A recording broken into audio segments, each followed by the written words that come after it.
What's up, you creepy fucks, and welcome to the Let's Talk Horror podcast. Welcome to the Creep Zone, where we have very honest, unrated, unfiltered conversations about something from the world of horror. Now, this movie that we are going to be talking about today is another prime example of what I'm trying to create with 2025 for Let's Talk Horror. At the start of the year, I said that I'm going to be trying to do what I can to explore the unappreciated or the underseen movies of horror. I'm not necessarily going to be talking about all the big ones, the classics, the ones that I really like to delve into because of the iconography of horror. Everybody knows this show. That's pretty much my catchphrase of iconography is like the main word that I say on every single episode. And I've not been saying it as much apart from I've said it like 100 times already. But I'm really trying to explore those sort of movies that I really love, that I think they have a lot to offer a lot of people, but they are movies that never really get spoken about, or if they've even seen. And this movie is a movie that I really try and champion. I speak to people about it, and as I said, they're like, "What the fuck is Cooties?" Apart from like something that makes me fucking sick, or they're like, oh yeah, like I think I saw it a while ago. Like there's a lot to this movie, and we're going to get into absolutely bloody everything about it. But of course, we're talking about Cooties. And on this episode, I'm joined by Darren. Darren is the host of the Undead Symphony. I've probably said that wrong, but I'm an absolute moron, so that's right. Podcast. Hello, Darren. Thank you for joining me on this one. Hi, thank you, and welcome, Darren. Thank you. You're used to doing it on your show. I know, it's like I'm so used to being on my show and inviting people on. Thank you for having me. No, you're very welcome. I'm looking forward to it, and I'm happy as well because very often, so normally the format of the show that I do it, and I normally send when I know that I'm having a guest on my show, I normally get them to send me a list of like as many movies as they can of movies that they want to talk about, and I pick one. That's always been sort of the format of how I've done the show. But recently, because there are movies like this one that are, I think, that should be seen more and are underappreciated and underseen, I've sort of put a few out there myself, as bad as I feel about it, because I'm like, oh, I want to fucking talk about shit I wanted for once. But it's not quite like that. But I put this out there, and then this was the one that you got back to me and said that I was surprised it was on the list, to be fair. I mean, because you actually had more conventional horror movies that you were listing, and everybody was jumping on those. And then further down the list was Cooties, and it was like, well, for me, it's a lot more comedic than regular horror movies. Obviously, this is Lee Whannell can actually do comedy as well as horror. And I saw it on the list. I was like, I'm not sure anyone else is going to pick that, but I actually genuinely like this movie. I've seen it multiple times. It's one of my sleeper hits that I've actually really truly appreciate. So yeah, I mean, I was more than happy to see Cooties on the list and be the name against it. Absolutely. And I like that you said about like obviously that it is like, a comedy forefront, because and this is something that I'm definitely going to talk about within the episode as well, because horror comedies are probably what I consider probably the hardest, or one of the hardest subgenres of horror to get right, because 100%. sometimes they really don't get it right. Sometimes they sway so far on the horror that you're like, where's the funny bit? Sometimes it's so stupid that it ends up being like, well, where's the horror? And it's a very, very difficult thing to get right. Very few movies that have done it, in my opinion, right. Of course, Shaun of the Dead is one that is considered to be one of the ones out there that does it one of the best. I think it's the most famous one. That's because we've seen a lot. I mean, on our podcast, we've seen 300 zombie movies from 40 countries. So the Cuban version of Shaun of the Dead, Juan of the Dead, hilarious. But there's a New Zealand version. Actually, every zombie comedy, it advertises itself as this country's Shaun of the Dead. So there's Juan of the Dead is the Cuban Shaun of the Dead, and the Australian version is Undead, which was actually made before Shaun, but then they repackaged it and said Australia's Shaun of the Dead. But there's a New Zealand movie which has got a bit. It's the title that people aren't appreciative, which is sort of I Survived a Zombie Holocaust. Oh, okay. Yeah, Um, I think I've either seen it or I've definitely seen like the poster of that one. Yeah, the poster of it's good, and it's part of a boxed set. So there's like three Oh, movies. okay. Like me and my mate survived the zombie apocalypse, the Australian movie. Stalled, which is an English movie, where there's a zombie apocalypse happening, and the guy's trapped in the cubicle in the toilet. Oh, And this, blimey. so it's a box set you might have seen too. But I think you're right. I think it comes down to it needs to be both, and Yeah. it needs to have horror elements, or it's just a comedy. And so that for me, joke per minute is probably the best example of a horror comedy that has a lot of horror elements, and it's got a lot of jokes, and it's got every possible kind of joke. It's got pratfalls, it's got body comedy horror, as well as hilarious dialogue. So if you haven't seen that one, listeners, watchers, check out the New Zealand I Survived a Zombie Holocaust. Well, there we go. A recommendation. There'll probably be a million recommendations in this as we go through it. Another one that Absolutely. obviously I think that did it successfully as well, which is another one that I think is underappreciated. A lot of people within the horror genre um, know it. A lot of people do, but outside of it, they don't. But Tucker and Dale versus Evil is another Absolutely, movie, yes, which exactly. is a phenomenal movie. But what I find really interesting about horror comedies is that for me, they are almost like it feels like that they could very easily be an entry point for people outside of this horror world that want to move into and be like, I want to watch some horror films, but yet Mm, still it just doesn't catch on. And I think that the horror comedy sort of subgenre, when it's done right, as I said, and we'll talk about this movie because, like we've both already mm, said, this is definitely a movie that does it right. But it still fails to catch on, and I find that really interesting as well because still people who get introduced into horror are still, most of the time it's like they're going to like The Conjuring and stuff like that, yeah, like the ones that are basically shit your pants and stuff like that. But I think like films like Cooties, they're very and we're going to get into all of this when we get into more detail about the movie anyway. But I feel that movies like Cooties, as long as mm, you're okay with some pretty dark and grisly and gruesome and gnarly stuff, yeah. as long as you're okay with that, they're pretty universal. And that's how I feel about Cooties. You know what the movie it feels most like to me is Little Monsters, the Yeah, Australian yeah, movie yeah, with Peter Nyong'o. It has that feel because the comedy's done right, and the and I think it's because we'll go on to obviously Lee Whannell writing it, and then obviously he wrote Saw and Insidious and the Wolfman and a few other very good horror movies. And I was making my notes as I was going through, and you're right. It's about getting the balance, but the horror bits when they're trying to yeah, escape the school, for example, is done really well. And you actually kind of remove yourself from the fact that you were just laughing about something Doug said a minute ago. yeah, And now it's, oh, they're going down creepy corridors and you never know when something's going to jump out yeah. because the horror bit is actually done well too. Yeah, exactly right. And that's I think one of the like real big shining lights of this movie. And once again, it goes back to like what I was saying at the start that this is a prime example of a movie that I'm really trying to talk about this year because this is a movie that really should be seen more because there is a lot to it. And also as well, like when I'm sitting here, it keeps on reminding me of other movies that keep on Mm. where I'm like, right, there's this movie that people need to see and still haven't. There's this movie, like, it strikes me like films like there's a film called Final Girls, which is a Oh, fantastic absolutely. movie. Good movie. Yeah, Once exactly. again, other people haven't really seen it or talk about it. You've got a film called Cheap Thrills, which is Mm. absolutely incredible movie, ridiculously dark, but also incredibly funny. And that's a fantastic movie Hmm. which is another one out there that I always recommend for people to go and watch. It's got Sarah Paxton and Pat Healy in it, who were both in together. They were both in The Innkeepers together. So there's another recommendation for people. But Cheap Thrills, but it's like a very dark sort of horror thriller comedy. Goes to fucking weird places, but. That's what's once again sort of goes to the credit of this movie because it, as I always say, if you're watching movies that are shit, well, you don't start thinking about anything further than the movie shit.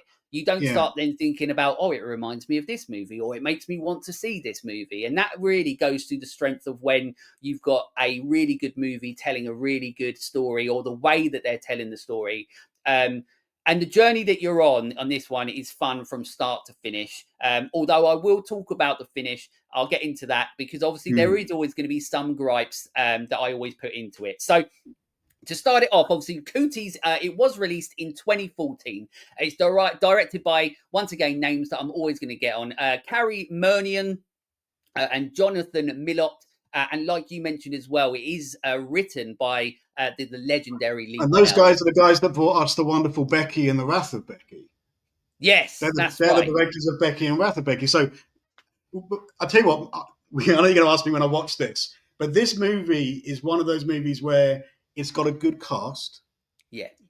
So it's got, and you can talk about them in a minute. It's got good writers. Yeah. So as you said, Lee Winnell wrote it with Ian Brennan, who's in it too. So, and he created Glee. I mean, we can't hold that against him, but No. also Scream Queens. And Lee Winnell, I mean, literally, you could just rattle off Saw, Dead Silence, Insidious, Invisible Man, Wolfman. And the directors, they did The Wrath of Becky and Becky, which everyone loved as well. So it's kind of a perfect storm of the creative side. So it's even more puzzling why no one's watched this movie, because absolutely people recognize the cast. We know the writers are really good, and we know the directors are really good. So why has no one seen this movie? I know, and this is what's weird, isn't it? It's quite mind-boggling, isn't it? And once again, like, all I keep coming back to is it because it's a horror comedy? And that's what's so interesting to try and explore. Yeah, pretty much. I But remember talking that's to Michael on our pod about, we often talk about this, the entry level horror, again, like you mentioned earlier. And it's like, well, if your girlfriend wants to get into a zombie movies, which one are you going to show them? We always say Warm Bodies. Okay. Yeah. It is a comedy, got a bit of romance. You're trying to target the right audience with the right movie. Yeah. Also, it's got a really good cast. It's got Malkovich, and it's it's got Nicholas Hoult in it. That's the kind of thing that, you're right, you would use as an introduction to the genre. Don't go straight into Cannibal Holocaust. What is wrong No, with well, you? like I mentioned as well, Cheap Thrills, that is not a date night movie. It does have moments where Second you're like, date. there might be a romance in it, but trust me, that is not that. Watch that on your own first. That's a warning to everybody out there. Don't sit there with your missus watching Cheap Thrills. It gets fucked up. Yes. Yeah, Well, I mean, and this actually has bits that will gross people out too, because one thing, as we'll get to it, the practical effects of this yes, movie are spot on. Like you yeah, mentioned earlier about absolutely. the gore factor, it's really good. But sorry, you were introducing the movie. I jumped on No, the that's jumped on the absolutely train. fine. No, it's fine. So we're down to basically the cast, and like you mentioned, like the cast in this. So first of all, absolute icon Elijah Wood, like legend. Elijah Wood is in this, so that's enough for people to watch. And I mean, I love Elijah Wood. Who bloody And the thing doesn't is, love Elijah Elijah Wood? Wood plays two people in all of his movies. He either plays the psycho from Sin City and Maniac, or he plays the awkward, nerdy, probably a writer, maybe a translator that isn't, kind of Yeah, thing, who's also a bit unhinged a little bit too. So you got to think about Eternal Sunshine for the Spotless Mind and Dirk Gently's Holistic Detective Agency, and Everything is Illuminated. He's kind of playing the same yeah, character, slight yeah. variations, and He does this it is that very well. character. This is that Yeah, character. yeah, It's the nerdy put upon, because he's tiny, character yeah, from all those other movies. But yeah. again, he is an icon. He is a legend. I didn't like the Hobbit line in it. I didn't think No, it was yeah, that's a needed. cheap one, isn't it? That That's a was a cheap cheap, one. cheap one. To a point where he just stops and looks. I went, I wouldn't have put that in it. But yeah, Yeah. number one, obviously, Elijah Wood. It should be a draw. He should be a draw for the movie. Absolutely. And then move what we got Dwight from The Office. We got Rainn Wilson, who is obviously absolutely hilarious in this, where he's pretty far removed from Dwight in this. Like I obviously there is the Dwight isms from The Office and so on, but he's once again creating a difference type or a character that it elevates this movie. Like what I love about this movie, and this is something that I will talk about probably a little bit later and so on, So is let's interrupt you quickly. Would you like a chicken nugget? that's it. Well, as long as I mean, at least they're not like the ones from this movie, which is, I Exactly. mean, I'll talk about that in a minute. Yeah, absolutely. But So yeah, yeah, so Rainn Wilson. I mean, I don't actually watch The American Office. I don't really go for that humor, but I've seen him in other things. But you're right. What he created in this role was he is hilarious too. He's gonna be the bully. You're not supposed to like him because he's the rival love interest, as opposed to Elijah. He's that role, but he's actually quite endearing for being this. And I know plenty of them. I lived in the States for 10 years, so I know plenty of people that still talk about what they did at high school when they're in their 40s and still go and watch their high school football team and the like, because it was such a huge part of their life. And he's living that yeah. sad existence. Unfortunate life, yeah, that's it. But yeah, no, so Rainn Wilson is good in it. And then just to move on to the others, obviously Alison Pill is in this, who I always think, she was in Scott Pilgrim, she was in that. I love her from Jack, Dear Wendy. So if you haven't seen Dear Wendy, it's one of those really old indie movies with Jamie Bell. I loved her from that.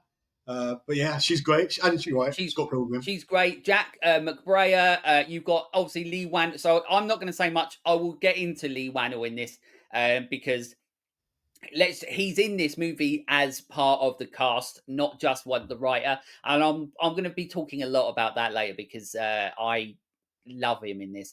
And But you've actually, got Ian Brennan, I thought about that. So even though he's not the main character, Lee Whannell, and we will talk about him a lot because he's by far the best character in this movie, is Lee Whannell and Ian Brennan wrote themselves the best characters. They've yes, got the best lines, the most yeah. memorable gags, and even though Yeah. they're not the leads, they're both quite memorable in it. Yeah, that's it. They were like, if we're not going to be in it in the main part, we need to write parts that people remember. Exactly. So yeah, so you've got Jorge from Lost, whatever his name is. that's right as well. That's what I was just about to say. Yeah, so he's in it as well. Hurley from from Lost. Hurley from Not Lost. that's it. Yeah. His real name's Jorge. Yeah, you're the Garcia, I believe so. Jorge But yeah, Garcia. there you go. So you've got a rounded cast in this that do you enjoy your journey with it. Recognizable cast, I think, is more Yes. than anything, right? So you could watch it. Oh, that's Jack McBrayer from 30 Rock, and Yes. I've seen Yeah. Alison Pill stuff, but I can't remember what kind of thing. So Yeah. it's another reason why people should have seen it. Is you've got a Yeah. recognizable cast. Absolutely. And then you think to yourself, that's another thing, like you've just said, like it's another thing that almost has gone against it, which makes no sense.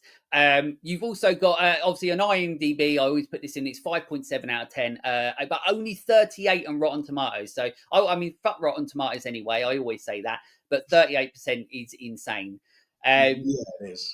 It is. So Google synopsis wise, when a deadly virus transforms some children into an in an elementary school into a bloodthirsty zombies, a bunch of eccentric teachers must work together to escape from the place unharmed, and that is essentially the movie. So we're introduced to the movie the way that we are, and we're going to get into all of that. But before I do want to get into that, Teacher. I do want to go on. What you got? I would say what that we've all done before that. Something we often talk about on ours is the cause of the zombie virus, a zombie apocalypse, which is normally virus or voodoo. This one is food, as you're going to get to, but there's a precedent for it because we also had Zombieland. Was started by a infected burger at a gas and gulp, and recently I saw a British movie called Harold Goes Stiff, which is another zombie movie where it was like a pepper army that caused it. So No. there is now this sub genre, sub being of it all being created by bad food. What's it telling us? We shouldn't eat meat. Is that what it's telling us?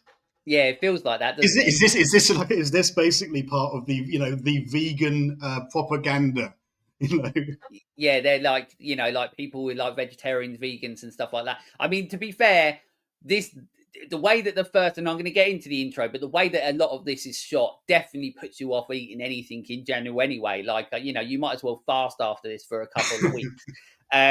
But yeah, but this movie, as I said, that's essentially what it is. Is that we're on this journey with these teachers throughout the movie, where they are trying to remain unharmed with all these kids that have gone absolutely bloodthirsty zombies because of a reason that I'll get into in a minute. But one thing that I always do like to ask my guests, if I can, this movie, as I said, is 2014, so it's not, I mean, as I said, to me, 2014 seems like a couple of weeks ago, but apparently it's not now because we're in 2025. But I do always try and ask my guests when they first saw the movie. But I wasn't going to do it for this one, but you've actually got a story about it. So I will ask you about it. Yeah, I mean, sure. I mean, basically, the way when I started the podcast, the Undead Symphony, I created what I call the Z list, and because I'd seen lots of zombie movies since I was a teenager, and so I had a list of movies that I knew of, and then I had movies that I didn't know of that other people had told me about. So I went online and IMDb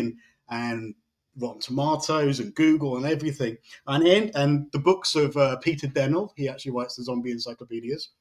And I ended up with what I call the Z list, and it's 15 pages of zombie movies, right? Blimey. So double-sided, 2 columns on each page, thousands of zombie movies from all over the world, right?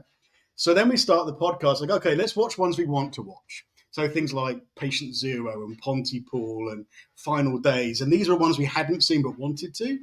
Yeah. And then when we'd finished that bit, then it's, let's go and watch movies that we know we enjoy. So the Romeros and Night Eats the World and Shaun and all of that lot. And then after that, it becomes random. It's a bit of a pick. It's a hit or miss kind of situation where it's like, let's just watch this one.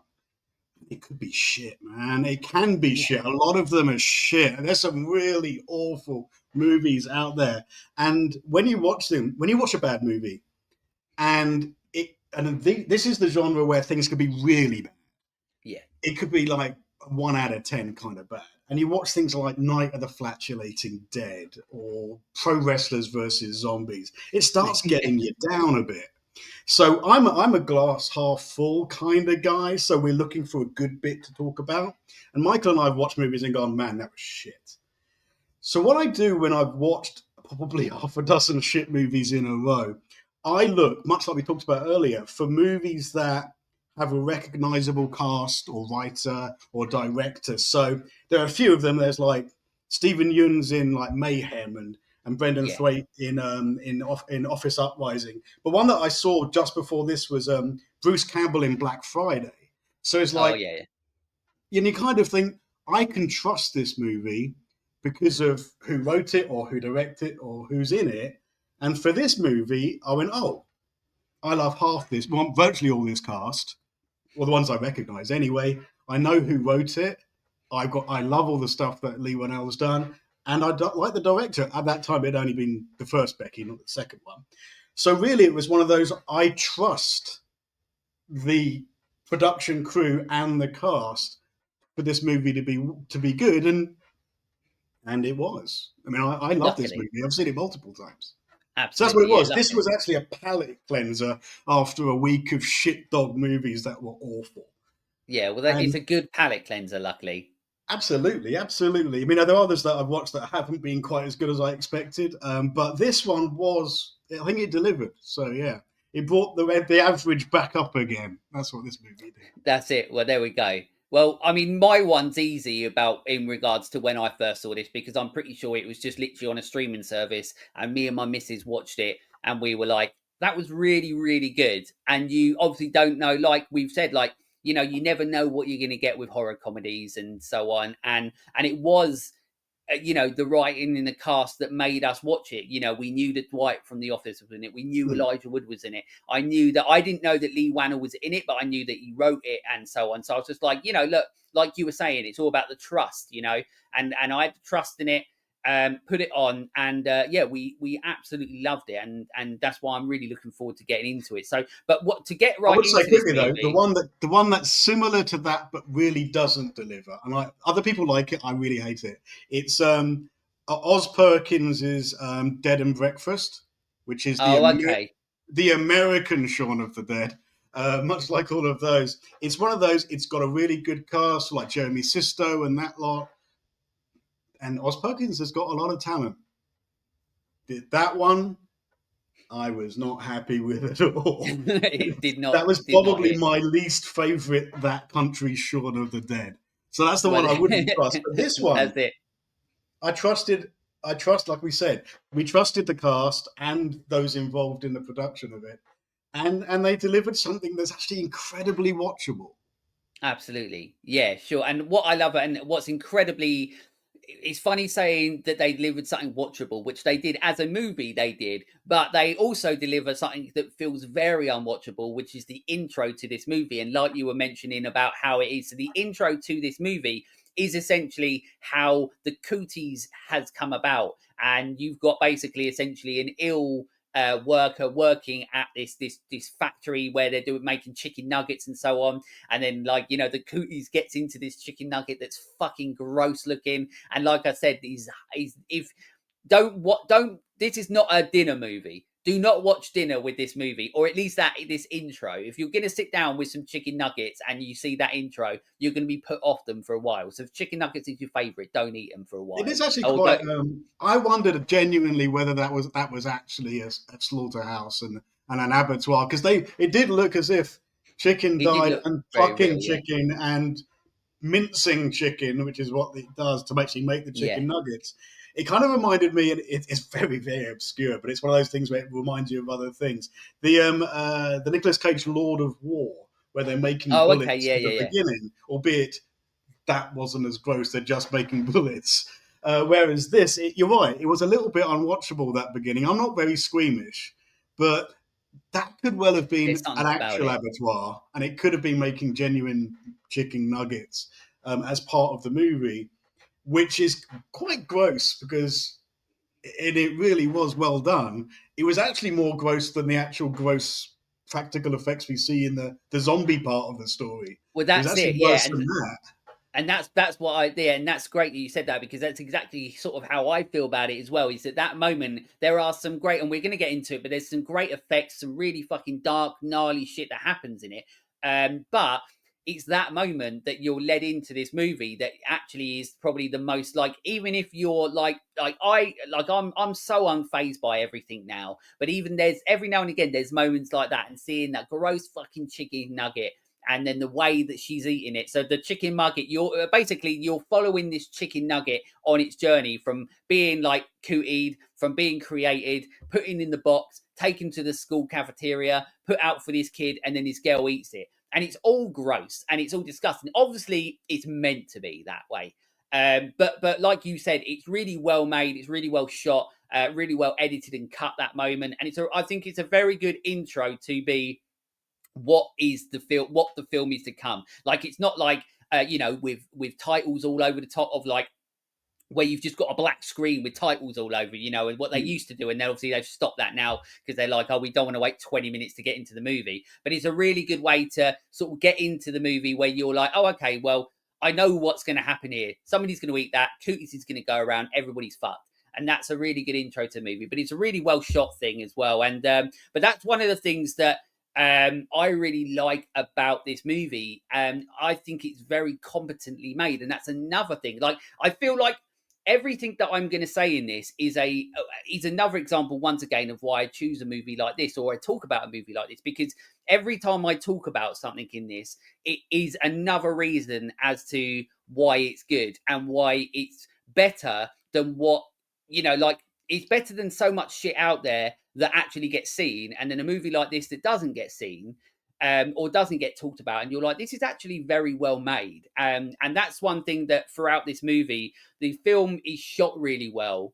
Mm-hmm. You've got a lot of really interesting shots. Like they do a lot of like really like old school like horror trope sort of shots. Like they shoot down low, they shoot round corners. The lighting's fantastic, especially like say halfway through the movie where they go to proper like red horror lighting and so on like that, and it sort of really hams it up when it comes to like like, oh, remember, like this is a horror film, and we're going to show you the gore, the gnarly guts and gore, and so on like that. But it also, what I like about it is that it knows that it's a horror, like on an aesthetical level, cinematography wise, it knows it's a comedy. So rather than bogging it down by like desaturating it and making it less colorful, it's a very bright, very colorful movie.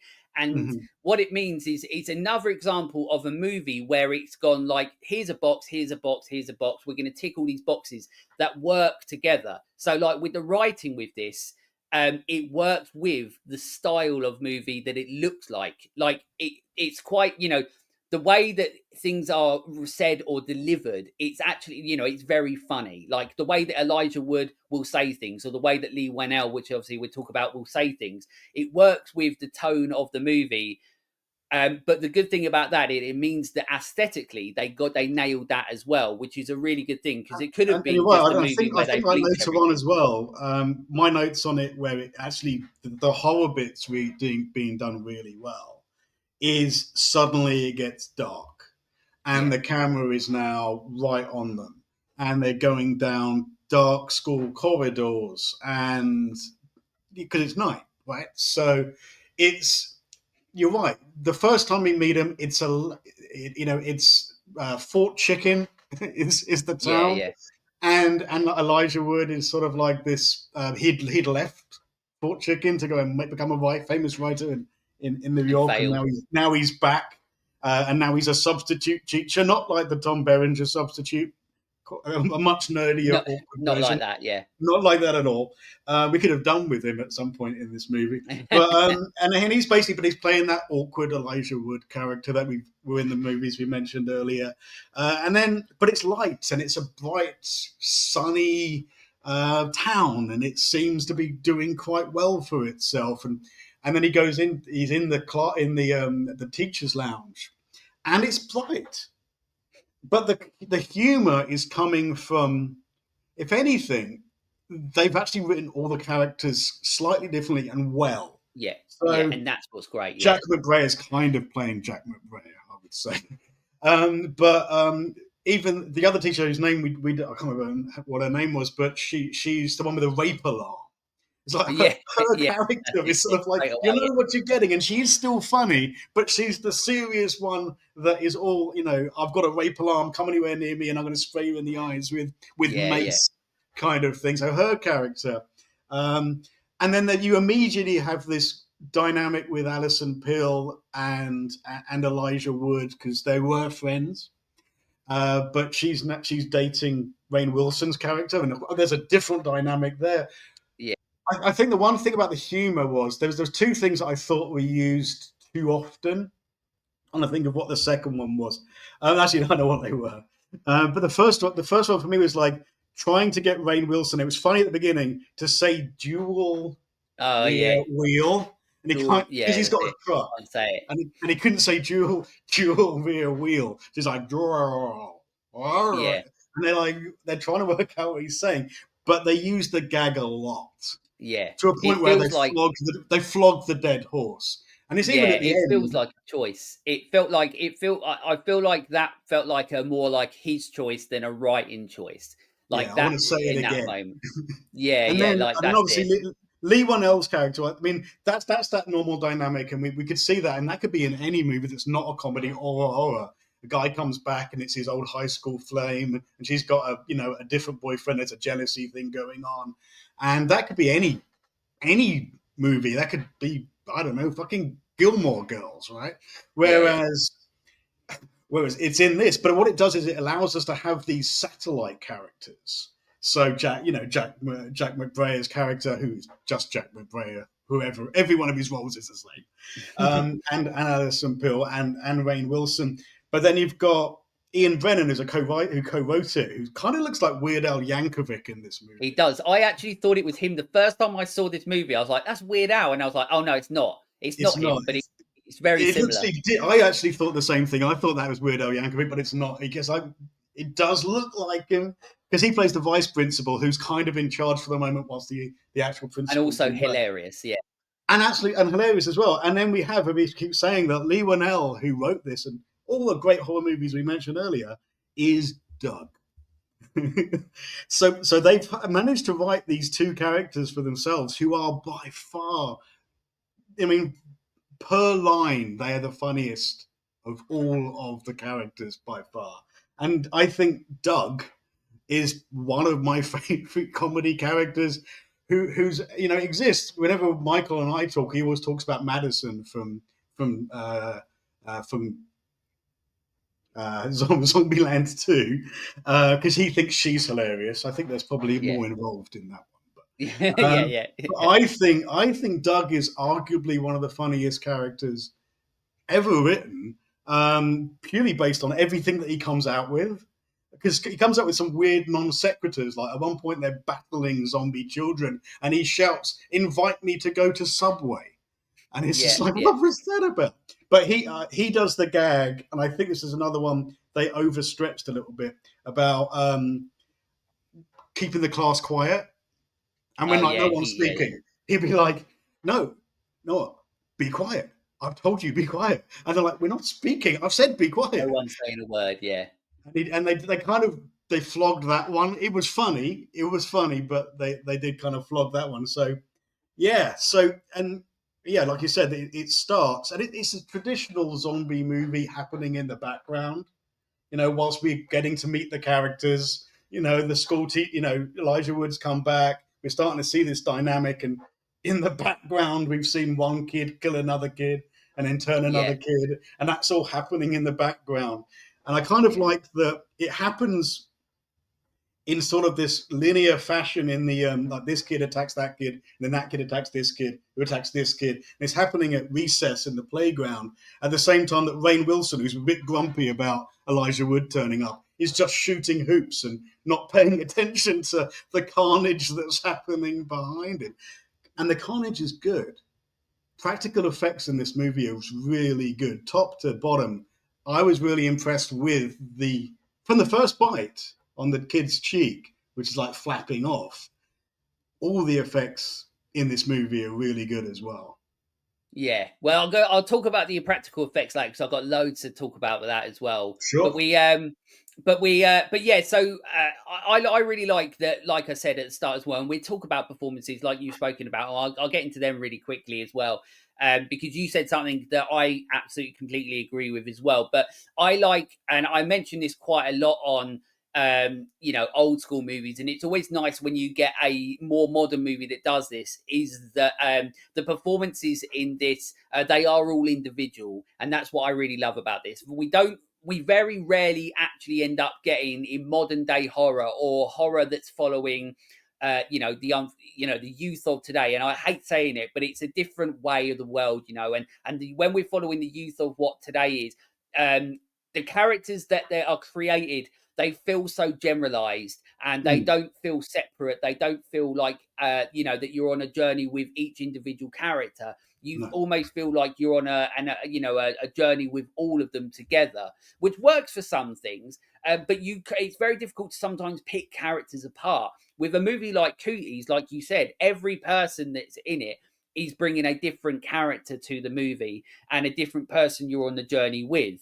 Like we said, Elijah Wood, he's like the failed person that tried to get away from the small town, who's had to come back because he's failed. He's almost reconnecting with Alison Peel. But like you did mention, and I'll get into this now.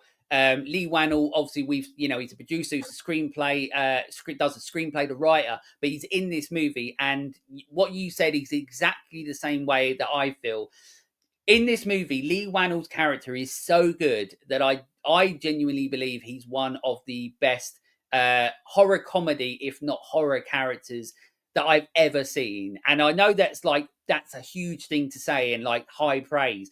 But if you watch Cooties and you enjoy it, one of the big reasons that you enjoy it is because of Lee Wannell, because he feels like so unlike other characters that we get within horror or cinema in general. He's so odd, so weird. The things that he says is so dark, but he doesn't really understand it. He's so awkward. The first time we see him, he's reading a book, which is like, I can't remember what it's called, but it's something like almost like talking to people for dummies. You know what I mean? Mm, Like how you have conversations with people, and he's reading that and he's trying to take things from that to have a conversation, like he's talking about the weather and things like that. And every time I watch this movie, I'm like, his character is such like a breath of fresh air, because he feels so original, like I would his say, character in this. he feels like the only. I like movies that are quotable. He feels Yeah, like the only quotable bit of this movie. And the thing is, you're right. He does it so well because he does it so deadpan. And Yeah. there's one bit where the kids are all getting massacred, or they're massacring the teachers in the playground. And he walks past the others, looks out, and goes, "Oh, carnage!" And you just can't help but laugh. Yeah. And Yeah. he does a lot of that, you know.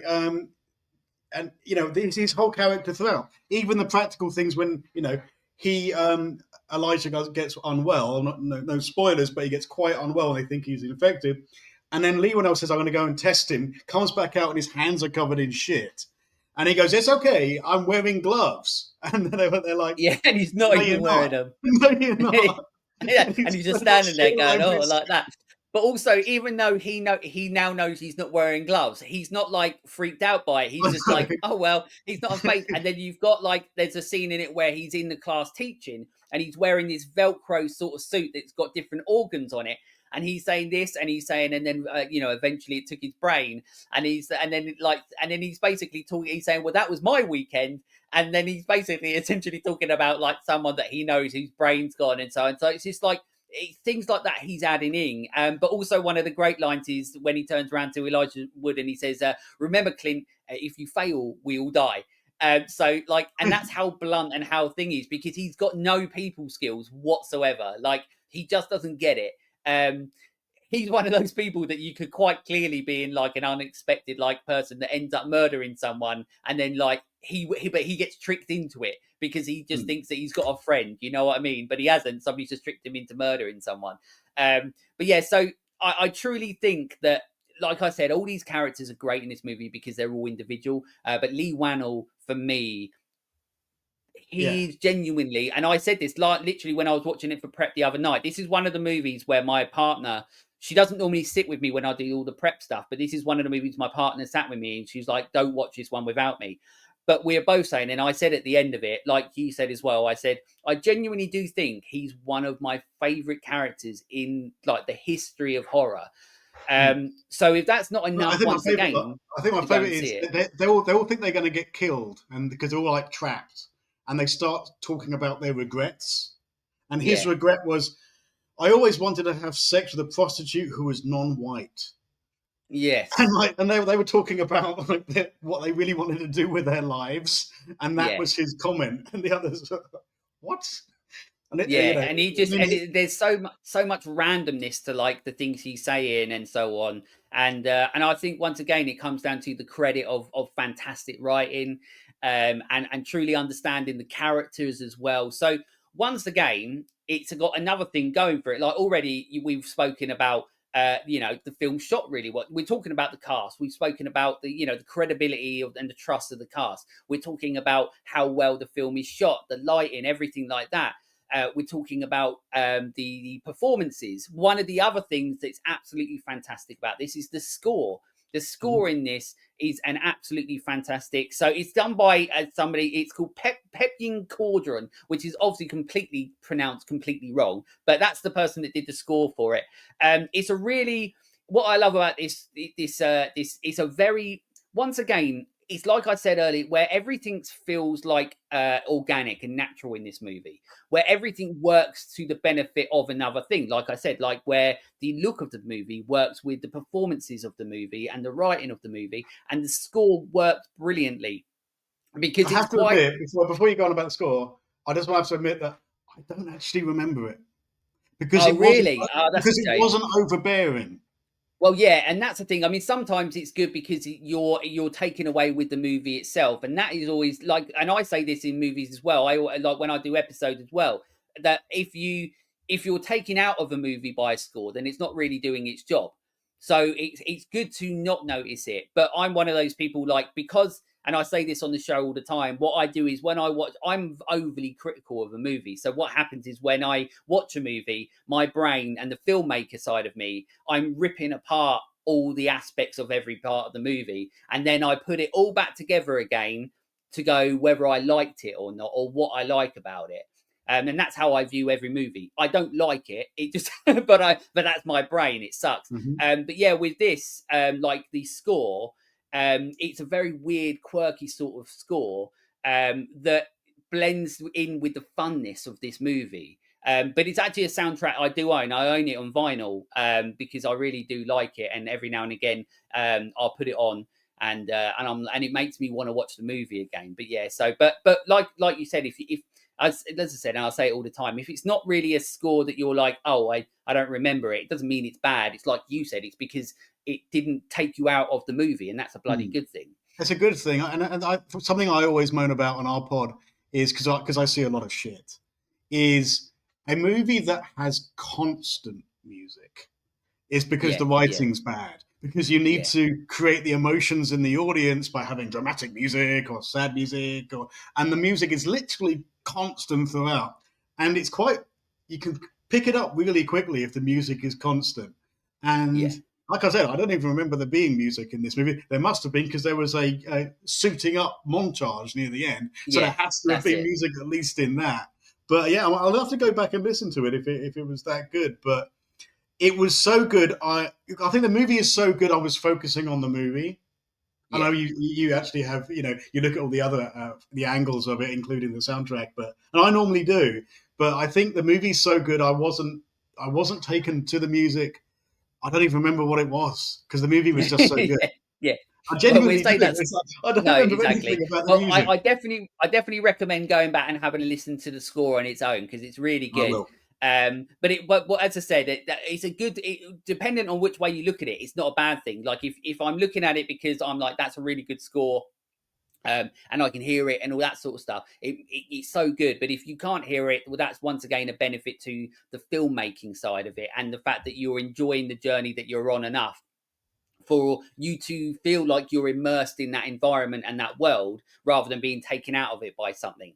Hmm. Which once again, like we mentioned, is so easy to do in a horror comedy. Like the fact that you can almost be in that zone of watching a movie while you're watching a horror comedy and not be taken out of it by a bad joke or bad writing or Or bad over the top, or cinematography. over the top gore. Because I remember Yeah, when I was exactly. reading about this, uh, Carl Burton in IndieWire said something along the lines of the gore is really good, but it's not so over the top. It's drawing you away from everything else. Now we see like brains taken out and people being eaten alive, and some of the stuff's really good. Like the Patriot, the horrible kid at the beginning, as his cheek bitten out.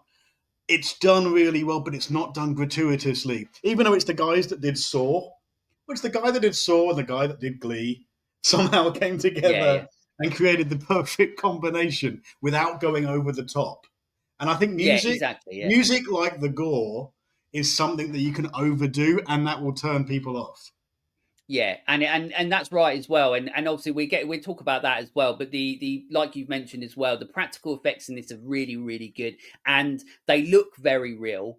And that is a good thing. Where this is like you're saying, it's good because it doesn't go so over the top.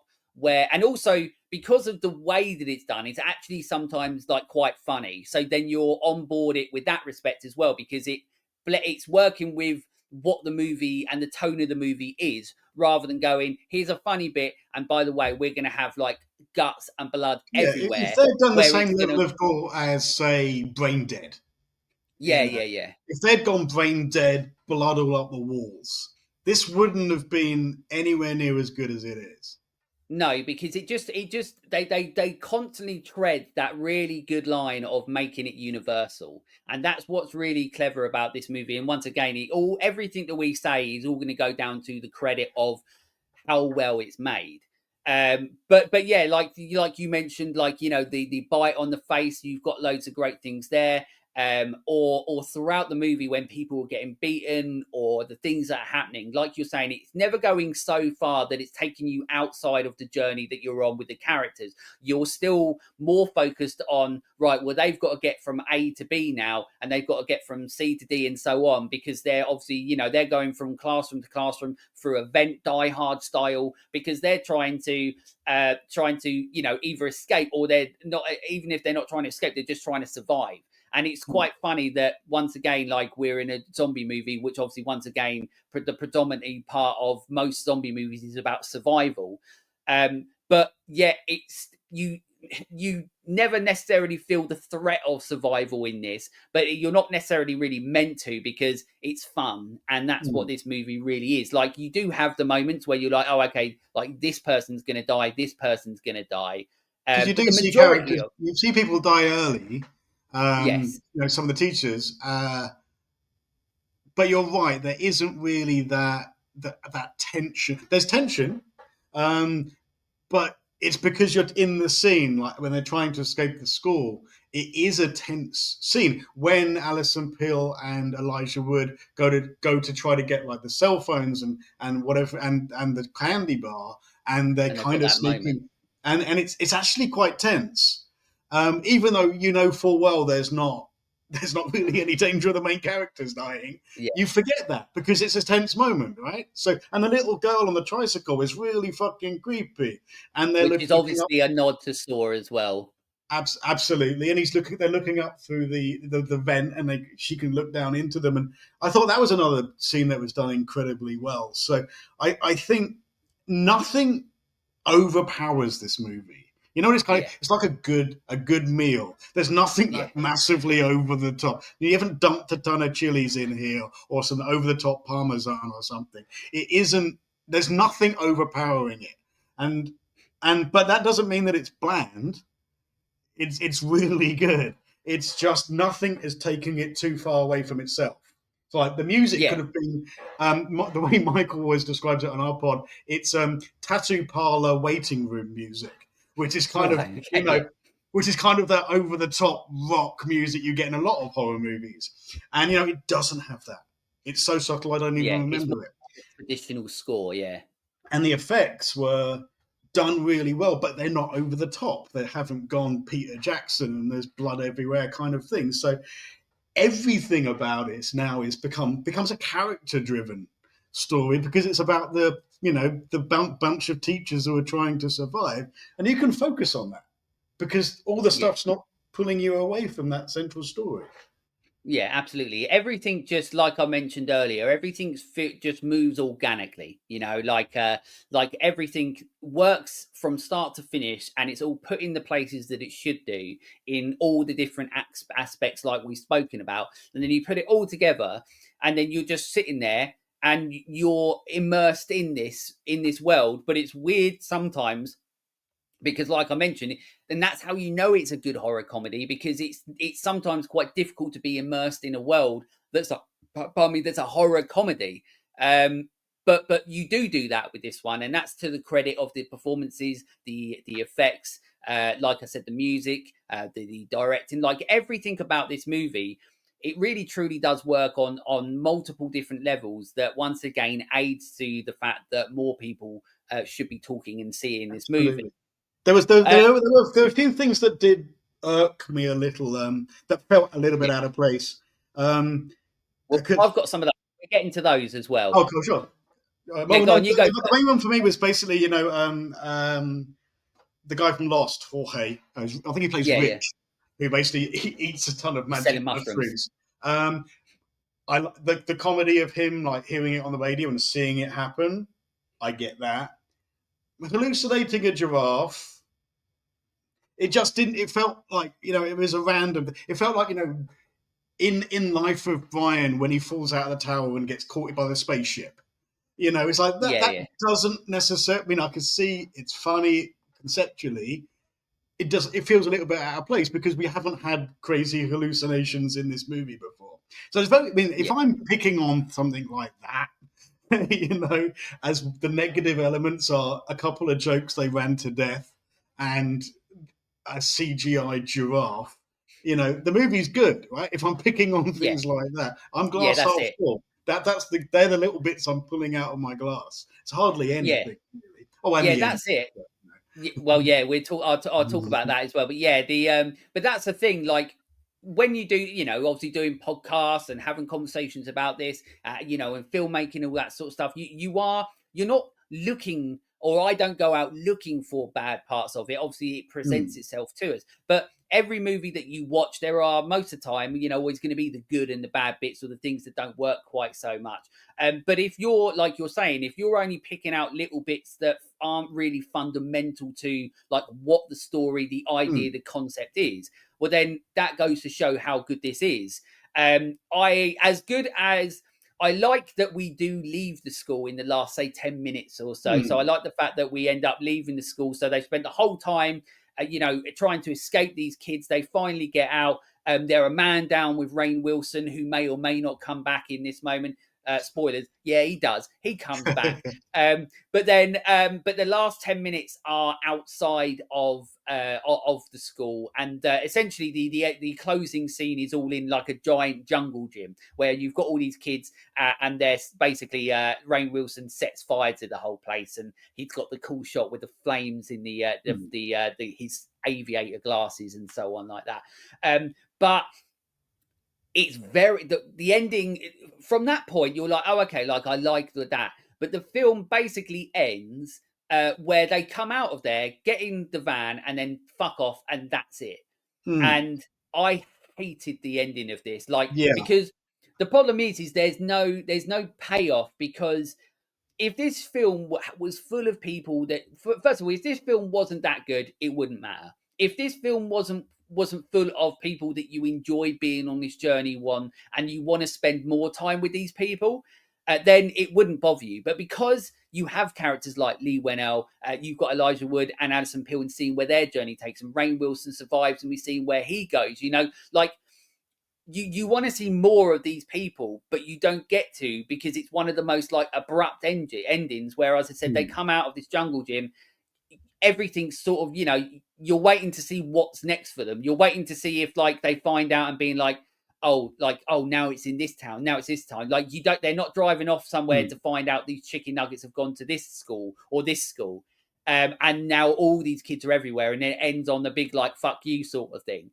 The ending is like they literally drive around a corner, and that's the end of the movie. And I felt like that's one of the moments where I felt very let down, because I'm like, either it's to do with budgetary, constraints, and they're like, we had to do it. Whether it's to do with like they wanted to do a different ending and didn't have time. It could be multiple reasons, or they could have written just a shit. They could have written. It doesn't feel. Ending. You're right. It's not satisfying. Yeah. And what I thought they should have done, which would have actually not cost them any money either, is the remake of Flight of the Phoenix, which is actually a great little movie. Giovanni Ribisi and Hugh Laurie, amongst others. They have this thing where, obviously the plane crashes in the desert. They all have to build a new plane, and as they're flying off, you're like, oh, well, what happens at the end? In the end credits, you kind of see them all appearing, like, one of them's on a magazine for this and one of them's on a magazine for this. And basically what they talked about during the movie, that it's literally just like a quick cut of each of them, and like, well, these guys said they were going to open a restaurant, and you see them serving in a restaurant, and he was on the cover of a magazine because he built the plane, and it's literally just they're really quick cuts, and that's what happened to them all. And it could have been something as simple as that, where Lee Whannell's character Doug, even though he is weird and completely unfiltered, he kind of works it all out. Yeah. What the cause was, what the virus was, how it was attracting people. We could have had him on the cover of Science Weekly or something. And then you could have had Elijah Wood signing his new book. You could have had the other two getting married, Alison Pill and Rainn Wilson. So you could have easily just done like quick cut scenes. This is where they all ended up after the zombie, like at the end of Shaun of the Dead. What happened to all these characters now the zombie plague is over? Because it's food related, it's going to dissipate at some point. And I agree. I mean, it is probably the very, very not the worst. It is the worst bit about the movie. And if we're moaning about that, you do feel a little cheated at the end, especially after 90 minutes of fun. So exactly. I loved it. Yeah. And it's sort of like a movie where you've cheered the characters on and then they all die at the end. And it's like, and it just leaves you a little bit flat. Yeah. Right. And it's nice knowing that they don't all die at the end, which is great. But you just, like I said, and like what you're saying as well, like you just want to see where their journey takes them next, and we don't even get like the slightest inkling of what that is. Like when I say to people, if people haven't seen this, when I say they literally drive round the corner, they drive round the corner, and that's the end of a movie. And they literally go from outside of this place into the car, round the corner, end of a movie. I think he says that line at the end that he can't say, and then that's the end of the movie. And that was really disappointing. But what I will say is, and like we keep saying, like throughout this, that it doesn't, even though it is a very shit ending, like I really truly don't like it because of the of how much the characters end up meaning to you because of what you're watching the movie with. And like I said, if you didn't care, it wouldn't matter so much. But because you do, and you find them, and you want to know more about Lee Winnell, like I could just watch a whole fucking movie of Lee Winnell's character, and I would love that. I would absolutely love it to see what he's doing, some weird shit. It'll end up being something like, I don't know, Freddie got fingered or something like that. You know, like No, I think some he could fucking. be. I could see him as like the president's new science advisor. Yeah, that's it. Yeah, that's it. It would just be, it'd be great, great. But because you're thinking about these characters, as soon as it ends, you're like, oh, well, that's a shame. And also, one of the other gripes is that that's quite clearly, when you do go out, that scene is quite clearly shot on the Universal backlot, and it looks like shit. Like it look like it is so. It's like they've gone from this school, very realistic environment to quite clearly the Universal backlot, and you're like, oh, okay, like that's where, like, you know, that's where you can tell where like the budget is. They're like, that's when you know that this is like, it's a studio film, but they haven't got as much money as what you thought for it because they can't get proper other locations. They're on the Universal backlot, and it doesn't quite look right. But once, you know, it doesn't take you away from the movie. You're just like, oh yeah, they're on the Universal backlot. They've probably just got studio tours going around, and they're like, oh shit. But yeah, the ending does suck a little bit, but on the grand scheme of things, does the ending take away from the journey that you've No, been on to it get doesn't, there? because No. we've just waxed rhapsodic about it for an hour, and we're only Yeah, yeah, talking about how exactly. shit the ending is now. Yeah, So exactly. Yeah, I mean, when you watch it, when you analyze it, you overanalyze it. Yeah, it's a shit ending, but the movie was 90 minutes of fun and yeah, exactly. great little stories with excellent characters, and Elijah Wood being Elijah Wood, Yeah, yeah, and Doug being fucking hilarious. I mean, it yeah. is.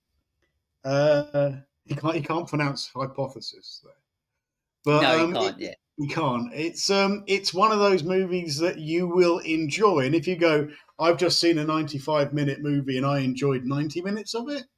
That's a good ratio, I think. exactly, exactly. Yeah, absolutely right. So we'll go through some very quick overall thoughts in a minute. As usual, I always like to shove just a few bits of production info and facts in there. But there is, to be one to get once again, this is one of those movies that's so rarely spoken about. It's very difficult to actually find anything out there really about this movie. So I did actually struggle to find, you know, also I don't like putting like things that are absolutely pointless in it. Like this person did this. It doesn't. I don't want to do that. So I always try and find things that are actually reasonably interesting. So when the group drives into Danville, they pass a movie theater. One of the posters on the outside is the lollipop poster of Cooties. I know. So they actually have the poster of Cooties in Cooties, because it's that movie and another movie. I can't remember what it is. But they had that because they literally had the posters printed for the movie, and they needed something for the window, and they were like, "Oh, let's just put that in there, and no one will notice." The problem is, everyone noticed. So, so now everybody knows that the Cooties poster is in the movies of Cooties, which is obviously quite funny. It adds to the history of the movie. Mhm. One of the random ones is Rainn Wilson did his own stunts. Not that it's a massive movie with loads of stunts, but he probably fell over a few times and got a few bruises. Yeah. But as I said, he done all of his own stunts. Um, When he's getting attacked by uh, the kids in the playground. yeah, that's it. Yeah, Not get out far of more. here. Yeah, yeah, that's it, yeah. Far more of the teachers died in earlier scripts, but Wannell credits and blames the cast for being too good to the point where they didn't want to kill anyone off. And I can see that, like everybody in this was really bringing their A game to going, okay, this is the character, who he is, and because they didn't they really even brought characters back, didn't they? I mean, even though Wayne Wilson goes down under a horde of zombie children, and as does the janitor, they still get brought back because they can't get the virus because they're adults, kind of Yeah, thing. exactly, and So that's one of the things, and also that's one thing that I forgot to mention as well is that they do like quite the clever thing with the fact that it is Cooties, so it's only kids that are getting it, and adults can't get this. So there is a moment where Elijah Wood is obviously bitten quite earlier on in the film, but he doesn't turn into one because it's only exclusively to kids, and that's what I like as well, because it just means then it's not like within the realms of the movie. It doesn't then mean that the adults are getting it, the kids are getting it, and it also makes it a little bit more fun then, because then they've got to go around beating up kids, and that's also, quite I, funny. I think something that is obvious to me because I watch a lot of zombie movies. It does follow. If you actually take the humor out of it, it actually follows a timeline of a regular zombie movie. The hiding, the happening in the Like the background, infection, yeah. the infection happening in the background, you hiding in place. One of the other characters, maybe you think is infected, so you quarantine them, kind of thing. Then you've got to go, and now you can't hide in place. Like in Pontypool, because they're going to, nuke the town, kind of thing, and you therefore need to escape. And it follows, and this is where it's Lee Whannell, the writer, who knows Yeah, horror movies, has written this is the timeline of a regular zombie movie, but I'm now going to layer the top of it with some great humor. And yeah, so you yeah, can watch this and it's like, this is a great zombie movie, but it's a comedy zombie movie. yeah. So I And think, you're right there, and it would be very interesting if they'd have gone the full horror route, because, like you said, they could have easily flipped this a full horror route, because the foundations of what a zombie movie and an infection movie and all that sort of stuff. I mean, that's already there. So if you take away the comedy element, it would still be a very successful zombie movie, but in a different environment to what we're used to. mm, So it's very cleverly done. It's really well done. But so we're getting to overall thoughts in a minute. The last thing that I've got is one of the original endings, written but not filmed, featured the gang reaching a retirement home and discovering that the virus affects old people just as it does children. that would have been Um, good. That would have been a good yeah, well, ending, I I think. mean, you've that leans into like the sequel, and then also it sort of like leads into like going, okay, like they saved themselves from, say, like the Rainn Wilson character, where they're like, oh well, let's bring him back because if there's the potential for a sequel, we're gonna want someone like Rainn Wilson in it. So that's sometimes they do that where they bring back characters you're like, he's definitely dead, and then next thing you know, oh no, he's not dead because they want Exactly. him in the sequel. But it goes to show that there are the moments that could have been potentially there for a sequel. I know that you know something about or something about the sequel or what could have been. Yeah, when you actually go on IMDb, and IMDb is normally fact. I did actually discover someone had written something about Cooties 2, the high COVID, and someone had written about this. That it was written. Ian Brennan and Lee Whannell had come back and written it, and Jonathan Millett and Kerry Murnian had come back to direct it. But it's a lie. But someone else Oh, had discovered it, and then they'd put it on Reddit, and then that Reddit sort of also had loads of details, and everyone's going, "I can't find this movie. Where's this movie?" And people were talking about it like they do when they're trying to find like a rare movie, from the 60s and 70s that never got transferred to DVD because a Made in USA, an amazing 1980s movie that I loved with Adrian Pasdar and Laurie Singer and Chris Penn. It's got a fantastic soundtrack, Sonic Youth soundtrack, only available on VHS. They never transferred it to DVD, which means it never went to digital. And now that movie's dead to everyone. Everyone's like, how do and you it's get gone. copies of Made in USA? You can't unless you've got a VHS player.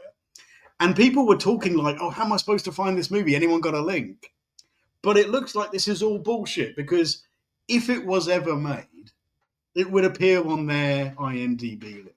Lee Whannell would be credited as being the writer of it or the star of it, and they would have got the same thing for all the other characters. So there's an internet rumor that there's a sequel, but I vote bullshit on it. Yeah. It's one of those things where this, like I mentioned right at the start, like critically, it isn't necessarily a success, even though obviously we both believe that it should be. No. And then it wasn't necessarily a commercial success. It wasn't one that over in the UK it came to cinemas. I'm not too sure if it went to cinemas. I'm sure it went to cinemas in America because Selected obviously they get cinemas in everything. the States kind of thing. Is it Yeah, selected cinemas breaks even, maybe makes a small profit, but that's it. yeah, Right? It's not being yeah. pushed. Exactly. So it's one of those things where we're probably never going to get a sequel to this, and we're never going to be able to, enjoy our time with these characters and see what journey they're on next.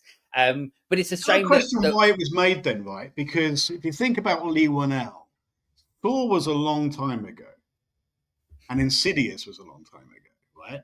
So he's been living in that true horror world. He is a game changer. Saw led on to so many other movies that have stolen from it. So we always talk about the game changers in the zombie genre, which is obviously night, then dawn, then 28 days later, then the Walking Dead kind of thing, and that's about it. Saw's a fucking game changer in the horror yeah, world. in So Lee Whannell 2004 Saw creates changed everything. Yeah, exactly. So 11 years later, 10 years later, he's making a comedy. Maybe he had written this a long time earlier and he basically had the script and was like, I can now do whatever the fuck I want. I wrote Saw and all of the other horror movies. Let's go and make a comedy. And I'm kind of surprised that they let him do it. It's like, you're the Saw guy. Why are you making high school comedy zombie movies? But it's also, if you look at his, list of his, it's more like the other guy, Ian Brennan, who wrote Glee, created Glee. Um, it feels like more of a fit for him. But for Lee Whannell to make it and write it and be in it and be awesome in it, it's a surprise. yeah, It's a hot person who we know as a horror icon to a degree. It's actually a really good comedy writer and actor, and that was the yeah, surprise for me. Pitching it, yeah. I mean, I would have liked to be there. It's like, so the guy who created Saw's just turned up. He's got an idea about a comedy that's set in an elementary school. What do you think? And that's a Yeah, tough and he pitch. wants to be in a movie where he plays a character who has shit all over his hands and doesn't even know about it. Like, yeah, yeah, like, yeah. So, yeah, it's an interesting one, and I mean, I'm massively in the Lee Whannell camp anyway. I Yeah. just, to me, he's such a fantastic writer. I know a lot of people weren't necessarily in the camp of the Wolfman. Mm. It was what it was for me. But as a writer, as somebody who's constantly trying to think outside of the box, as he did with writing Saw, obviously James Wan has a lot of that. But for me, James Wan is always the aesthetical director. He's not the writer. He has done movies that he's written, but I mean, they haven't been, you know, to the core of writing of what Lee Whannell does. Like you take Upgrade, for example. Upgrade is another fantastic Lee Whannell movie. And what he did with The Invisible Man, and revolutionized sort of, completely changed how that was. And although like when you have the Universal monster movies, like that to my core, I still want what it was. The Mm. fact that he still create something fantastic out of something that I still don't necessarily like. Do I love the original Invisible Man? Would I like to have Mm. seen his version of that? Yes, but the fact that he can create something new and still make it something that you really enjoy, and you're like, what a journey you're on with those characters. And the same with the Wolfman, that's a completely feels so different, but he's still ultimately with the Wolfman, he still really truly understood the tragedy of what the Wolfman is, and that's something that's very, very, very apparent in his script and his story for the Wolfman is tragedy. Mm. So he understands that, but he's doing everything in his own way. Mm. So I really respect Lee Whannell for doing that. And I'm always looking, like, he's one of those people that I'm very excited about what he does next, whether that's like he puts himself in something, whether he's writing it, whatever that may be. I'm always very excited because I know he's going to write very well made movies that are going to be probably quite unpredictable in regards to knowing what they may be. Mhm. And he's going to write good characters, or he's going to write characters that you'll find being on the journey with. So, like you said, like he is, I think, like he is one of the like this movie itself. He's probably one of the underappreciated icons of horror, because it's not just about the movies, it's not just about the acting and so on. And the directors, the people that are writing it and so on, like that, like Wano, and the stories that he creates, whether he's making them or writing them. He is a big influence on what horror has been, and he's still trying to become all Mhm. these years later after Saw. So yeah, absolutely. Like, I'm a big 1L fan. But what we will do is we're going to very quickly our overall thoughts on Cooties. This is one of those. I mean, it's going to be easy because people already know how we feel about it. Mhm. Um, but we go through our overall thoughts. Why the bloody hell not? Okay. Do you want me to go first? Yeah, go on. I always let my guests go first. Thanks. How do I feel about it? I think it's incredibly watchable. It is a lot funnier than you would expect it to be because it has different kinds of humor. Um, the humor, even though at times, which is sometimes really off the wall and obscure humor, in particular Lee Whannell's character and actually Ian Brennan's character, as we said at the beginning, they are by far, they wrote themselves the best characters. The Yeah, comedy is really, really funny. It's really, really good. It's really well done. The actual zombie story is actually really good too. Not much lets it down. If we're picking on an unsatisfying ending, then it's a very high scoring movie for me. I mean, I would recommend it and I would watch it again. On my podcast, that's how we do things. We score out of 10. Anything over 5, I'd probably watch again. Anything over 5.5 I'd recommend it to people to see. I would absolutely I would absolutely recommend this to people, and I would probably watch it again, even though I've seen yeah, it literally this week. I'd probably watch it yeah. again. Yeah, that's it. And so for me, this is like, it goes right back to the start, that this is a rare example of a horror comedy that gets it right, because like we've said, they can go so many different ways, and the way that this goes is pitch perfect. It is organically the right way that it goes. It is a movie that ticks all the boxes, as the like I said, I try and view it as a viewer, and I see it as a filmmaker as well. And it is one of those movies that ticks pretty much every box as a filmmaker side, with with the odd exception, like I said.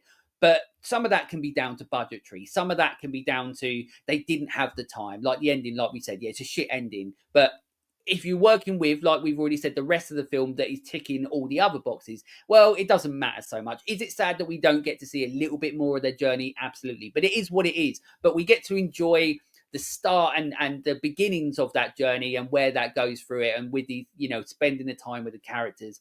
It's a very well made movie, visually and aesthetically. It's a very well written movie. The characters, once again, I love it when we get to watch movies where everybody is an individual person rather than a gathering of people who all feel the same, and you forget that person's name and you're like, I don't know who this person is. I thought it was that person that went into that room 30 minutes ago. Whereas now we're like, oh, I know, of course I know who Lee Whannell is. He's the guy with the organ Velcro suit.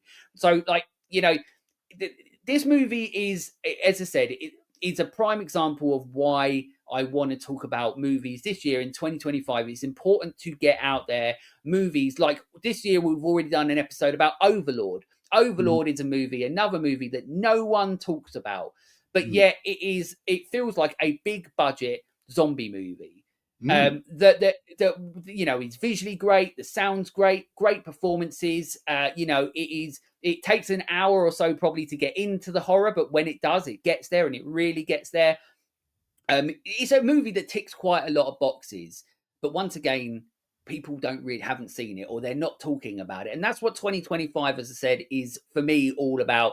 is yes, I will be talking about some of the absolute classics of the genre that are so influential to me and the iconography of what the genre is. Of course, I'm going to talk about them. But in the meantime, I want to be talking about movies like Cooties, because if anyone listens or watches the podcast and have no idea what Cooties is, well, now they do, and they know that we think about it very highly, and it means that hopefully they're going to watch it. And then if they think it's shit, that's on them. But but we don't, and that's all that matters. I Yeah. would So say that yeah, I watch a lot of. We've seen 300 movies for the podcast from 40 different countries.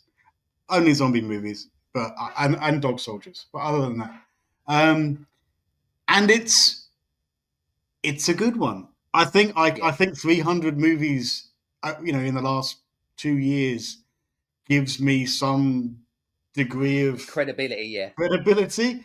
I'm very objective when it comes to all the movies that I watch. I am glass half full, but that's only because I have seen Pro Wrestlers versus Zombies. However, it's an incredibly well put together movie. I can't not recommend it. I would say that if you have seen Little Monsters and not seen Cooties, you should see Cooties. If you've seen yeah, The Faculty and you've not seen Cooties, watch Cooties, because if you like those movies, you're gonna like this.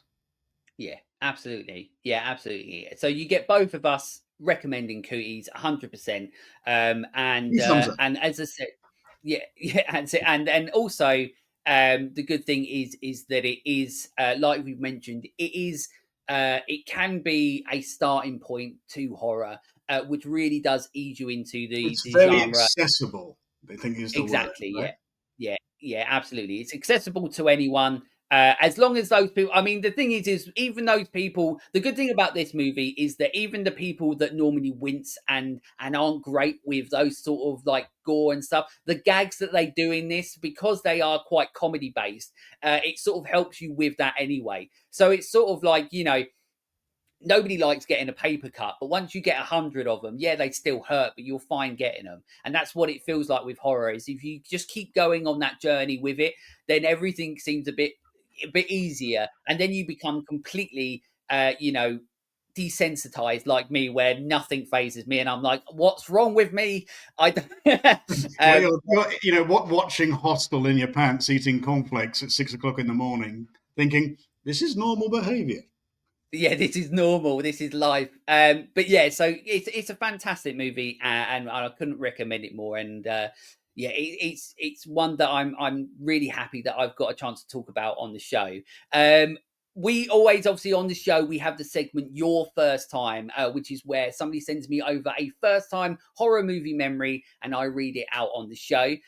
This one is from and so I'm gonna get this completely wrong, but it's from Necrobscura or Necrobscura. See, that I'm going to keep doing that, but I know who you are anyway, because we speak to each other every now and again on Instagram and posts and so on like that. But Necrobscura Horror Media 2013. Anyway, they're on Instagram. You can follow them over on Instagram if you can try and figure out what I said, but they know who they are anyway. But they sent me over this. So they put that my first time horror that I can remember was Puppet Master. I was so little, but I remember thinking how cool it was that these little puppets were running around messing people up. My favorite puppet to this day is Tunneler. I still love all the Puppet Master movies. They hold a special place in my horror heart. Yeah, they were So there back we in go. the day. We all watched the Puppet Master movies in the 90s. They were quite big. I mean, Yeah, Tunneler. we Everybody loved Tunneler. Yeah, with Tunneler, you had the Slug Woman, which the Slug Woman was the worst because Mm. she was a puppet that was letting slugs out her mouth, and that was gross because I fucking hate slugs anyway. So that was gross. Obviously, you had Blade, who was a very cool looking one. Mhm. But the first Puppet Master I remember, I went back to not that long ago because I was a guest on somebody else's show about it, and it's nowhere near as good as what I remembered. But funny enough, like as you go through them, they have their ups and downs. Some of them are so bad that they're good. But yeah, so it's interesting. But once again, A Puppet Master is a movie that hasn't come up on somebody's first time memory before. So I really truly love doing this segment, and I always have it in there because I really like to see where people's journeys have started. So, one of the recent episodes in that we had The Others, and like to me, I'm still like, oh, The Others is like last week, even though it's like 2001 now, I think. But The Others is like thing, but it's so interesting to see that that was somebody's journey. Like the start of my journey was Alien, Evil Dead, Brain Dead, all that sort of stuff. Everybody's journey always starts somewhere. But and I always say this on the episode, what I love about it is that even though it's something that starts us on our journey, we're so involved in it, we're so interested by it, that we keep going to the next one, to the next one. I always ask my guest if you can remember your first memory or something like that. Yeah. I mean, horror movie wise, I'm little bit older than you, but the first horror movie that scared me that I saw was probably Salem's Lot. But the first awareness of horror movies was probably in our local video store, was the poster for Zombie Lake, which is an absolute piece of shit movie. It's not scary remotely, but if you are 6 and you're already, because you're Jewish, scared of Nazis, and then you're basically like, there's Nazis and there's zombie Nazis. And so I saw the poster and it gave me nightmares for ages. But I think the first movies that I would have seen that would have been classed as horror movies would probably be a toss up between The Fury with Kirk Douglas, which is kind of around the Scanners era, about kids having telekinesis and telepathy and the like, and being taken away by the government. And because there's a few scenes in that I still remember vividly. But it's likely Salem's Lot, the original Salem's Lot, I think. Certainly, I've still got some memories of, him walking through David Soul walking through the tombs and the vampires around him. But it was probably that. And then I kind of, the Thing was probably the next one for me that really made a difference. And then I kind of went through things like Prince of Darkness and then everything else after that. Everything else, yeah, that's it. And Probably you experiment, right? It's what you're trying to find what you like, and a lot of people will just go, "Well, I like horror," and that's actually a very wide spectrum, right? So, I mean, I kind of have this now niche. I do like post-apocalyptic stuff and the like. I don't really do body horror, So there are movies that I won't watch. I'm not remotely interested in things like the Terrifier movies, for example. But I will give everything else a fair shake in case I like it. I can see. See that he's on the opposite side to Michael Myers, but yeah. Well, that's what yeah, this is so what's that's what it great was for about me. horror, And isn't it? yeah, it's about finding your bit, And I think what I did because my housemate, his best friends were in Shaun of the Dead and Oh, okay. Hot Fuzz and The World's End, the twins. Actually, there were twin zombies in Shaun, and then they work for Timothy Dalton's character in Hot Fuzz, and then they're just at the end of the third one. So they got into appear in all of those and a Grindhouse as well. And they kind of got me into proper horror because I was thinking, oh yeah, I've seen The Thing, I must know what I'm talking about. And Kevin Nick Wilson basically then went, well, have you seen Zombie Creeping Flesh? And have you seen Zombie Flesh Eaters or Nightmare City or Cannibal Holocaust? And suddenly they're rattling off things I didn't even know what they were. And when they say, "Oh, I've got this on Laserdisc," I went, "Well, what the fuck is a Laserdisc?" That's something new. And it's like you can experiment and discover things yourself, and you can also, it's a journey that other people dip in and out. I haven't spoken to Kevin Nick Wilson for 30 years, but I still remember them talking about Romero and then Luca Fulci and the like, as if these guys changed the universe for them, and then going in later and oh yeah, they were talking about these movies. I love Nightmare City, Zombie Creeping Flesh less so, but you go and watch it, and I watched it because people talked about it, and then it's up to you whether you like it or not, and then you can take it on to the next level. And I think that's our individual journeys, right? So Yeah. yeah, Yeah, I think but that I think that's what's great about horror, isn't it? Because obviously, it is not just a genre; it is a genre full of subgenres, yeah. and it's so subjective that there is something for everyone. and everybody finds their own journey. You might be someone that has that niche or has that thing where they're like, I only like this type of horror, or you can be somebody that's like, I'm going to expand to watch every type of horror, to either, like you said, find the thing that you like, or you just have loved the artistry of what horror is, and you just like watching movies where you're like, that shit, that's good, and that's the next one, you know. So horror, as I said, like, and that's why I have the segment, that's why, you know, I do this, because it's such an interesting genre, more than any genre there is out there. That just like this movie is definitely underappreciated, and that's obviously something I say on every single episode. I think as people, someone who doesn't watch horror movies has a preconception of what it is. Now, Yeah, I know full well I grew up in the late 70s, early 80s when it was all psychological horror, yeah, you know, and then it became more graphics, practical effects. And then during the 90s, it was all jump scares. And then it became body horror after that because people could create body horror in practical effects way. And so, you kind of can see it's one movie is not the same as another.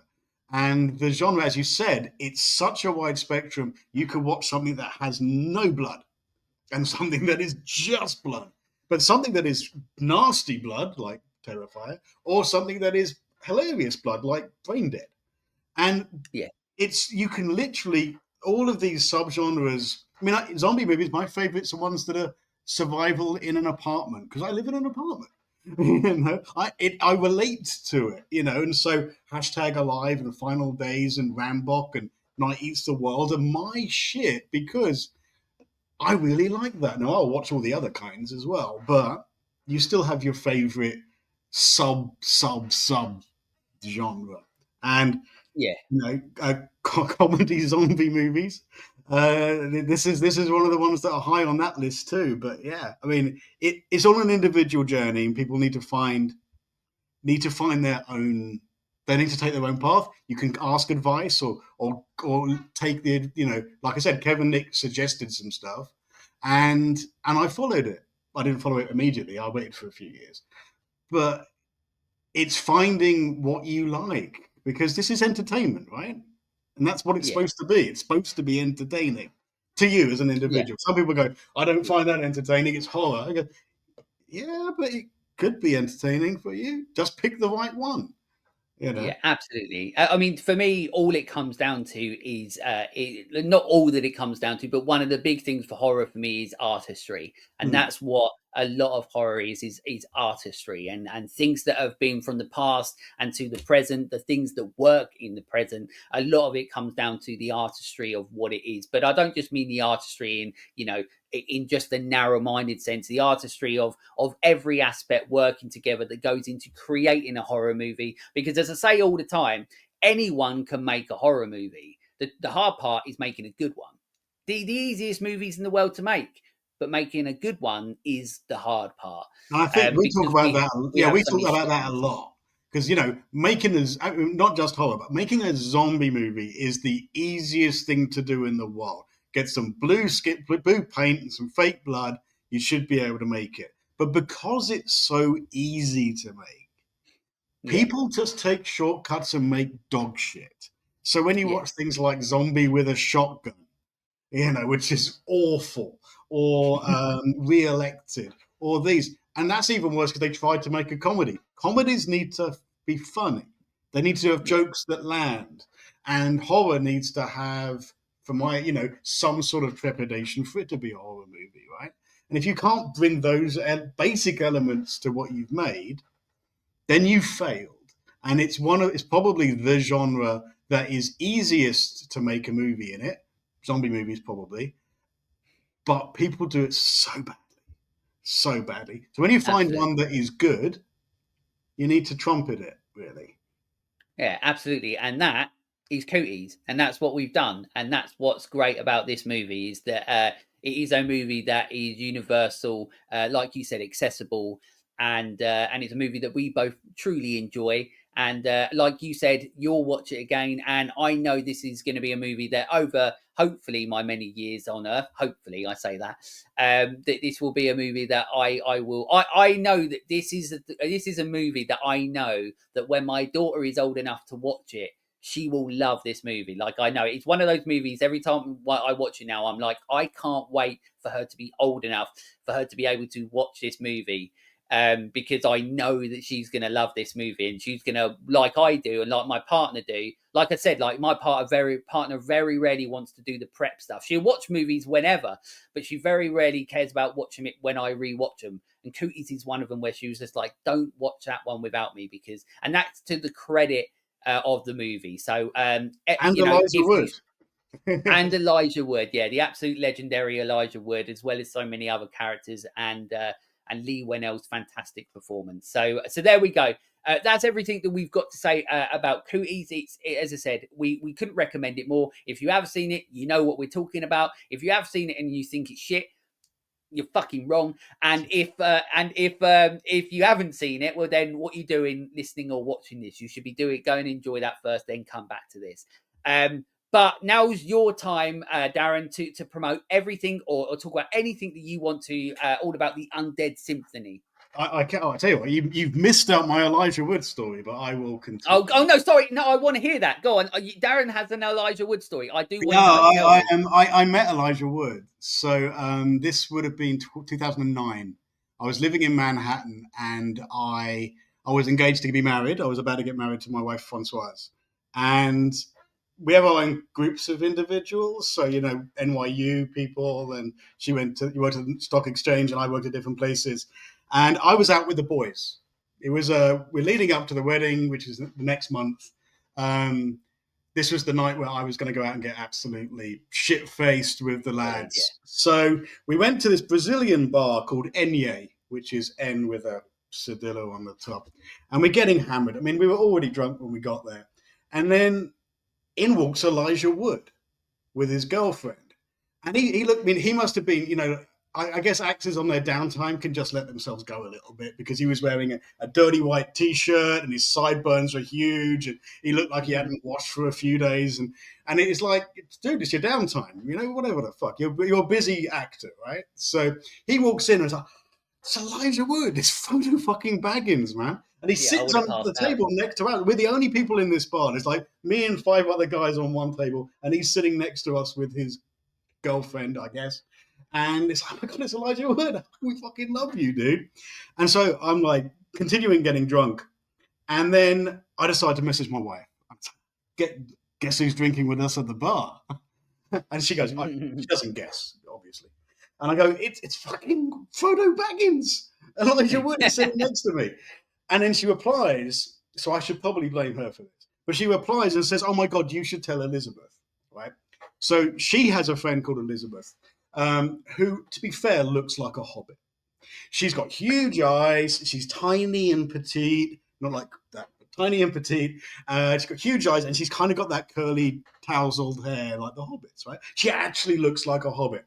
So I message her. I'm like, oh my God, guess who's sitting next to me? And she doesn't guess, and then I go, it's fucking Frodo Baggins. Elijah Wood is drinking with us in Enye. And she replies, I'm trying to work out at what point it all went wrong, and I nearly didn't get married because of Elijah fucking Wood. But she replies with, oh, he's my identical twin. So a drunk Darren then tries to be funny and says, no, he can't be your identical twin because I've never wanted to have sex with you, meaning that I wanted to have sex with Elijah Wood. Yeah.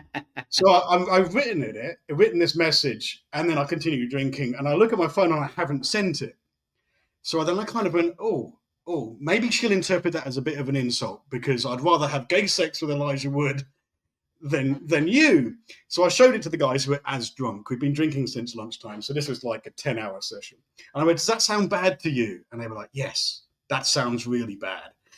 So I changed it, and I said, no, that can't be right. I've never wanted to have sex with Elijah Wood, and then sent it. Meaning that I wanted to have sex with her. I then get more and more drunk. It doesn't finish till 3 or 4 in the morning. Forget about all of this. Brain has been wiped. about a week and a half later, we're organising wedding parties. And I message Elizabeth and say, hey, are you going to come to the organising of the party that we're going to have at the house tonight? And she says, I will come to the house, but I can't be in a room with you. I don't feel safe around you anymore. And I'm like, what the fuck is that? How is that even a thing? And she goes, you know what you did? I don't even want to speak to you. And I didn't remember because I was blotto after that night. So I messaged my wife to be and said, hey, Elizabeth's acting really weird. Can you find out? And then about 5 seconds later, I get a message from her saying, what the fuck did you do? And I don't know. And she goes, well, Elizabeth says that you said you want to have sex with her 2 weeks before our wedding. And I said, I don't remember any of this at all. I certainly wouldn't say that because she's not my type. And she's our friend.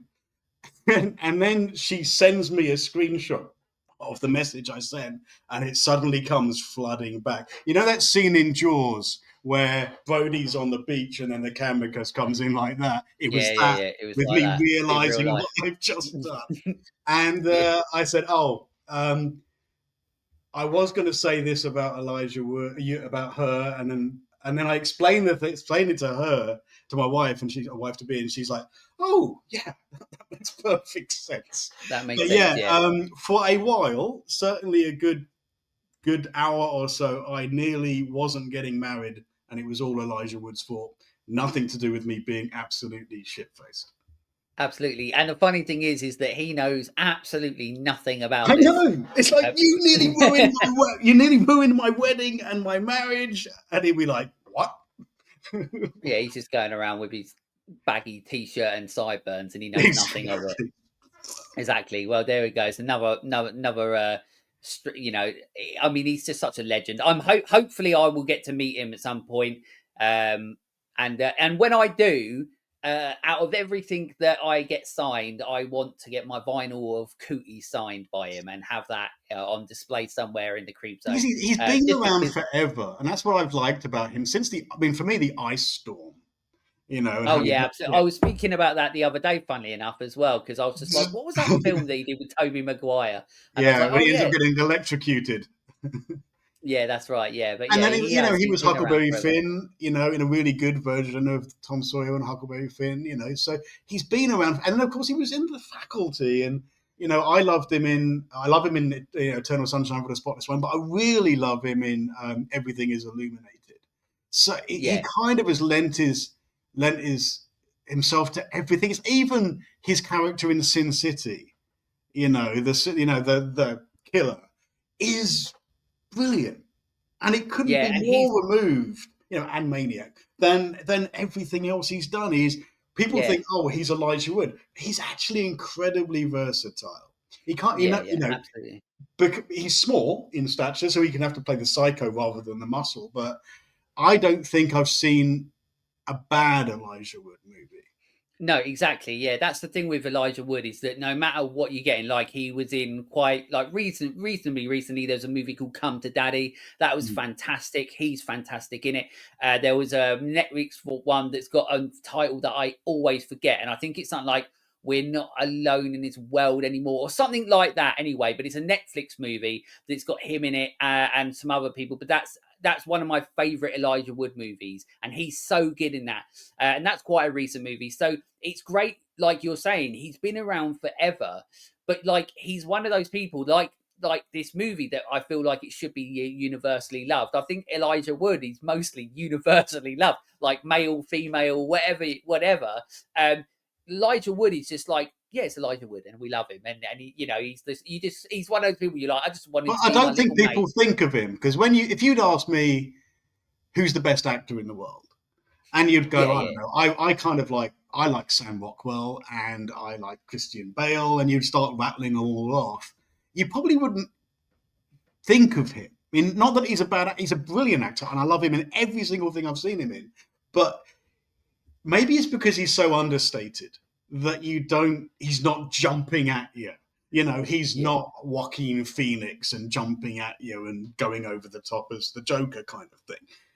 He kind of understated, does his own thing, keeps himself to himself, drinks in Brazilian bars in Manhattan, and does his own thing rather Yeah. than put himself out there as if he is, the And best I thing and, since and I sliced bread. and I hope that he continues to do that. But there we go. But so there's your story, and it's a great one. Thanks. But now, as I said, now is your time to promote the everything with the Undead Symphony. Okay. Yeah. Promote. Well, the Undead Symphony been doing it for a couple of years. I'll tell you what it is. Our good friend Steph Grant has a not a rival, our sister podcast, a zombie podcast in America. And I asked her once, "What do you want your zombie podcast? What do you want it to be? What do you want people to think about?" And she says, "I want to be the information desk at a library.